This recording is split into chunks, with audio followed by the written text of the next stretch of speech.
everyone, welcome back to another episode of Webtech Tutorial. In today's video, I'm going to show you how to hang out on Gmail. Before starting, if you're watching us for the first time, subscribe to our channel by hitting the subscribe button. Press the notification bell icon so that you'll never miss another update from us. Hangouts is a communication platform developed by Google. You can use this free service for instant messaging, video chat, SMS, and more. In order to open up Google Hangouts in Gmail, click Open a web browser first. In the URL box, type in mail.google.com and press the Enter on your keyboard.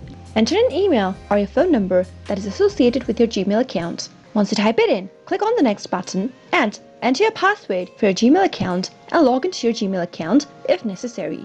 After you're done, click Next and you'll be logged into your Gmail account. After you're logged into your account, at the bottom left corner, you'll be able to see a sign in button. This is for your Google Hangouts. Click the sign in button and after you're connected to Hangout, click on the plus button right beside your name. Now, search for someone to chat with. Type in an email address or simply a name in the search box to find people. Select the user from the search result. You can see that the Google Hangout chat bubble has appeared at the bottom right. Just type in the message into the Enter a Message text box. If the contact you're trying to send the text message is not on Hangout yet, you'll be able to see this kind of a pop-up. Now, click on Send Invitation in order to send an invitation link to the contact. As soon as you've done that, wait for the recipient to accept your invitation and you'll soon be able to chat with the contact. Once the contact accepts your invitation, you'll be able to send text message to them. Also, you can upload images by clicking on this image icon right next to the text field. Select a photo that you'd like to send and you have uploaded an image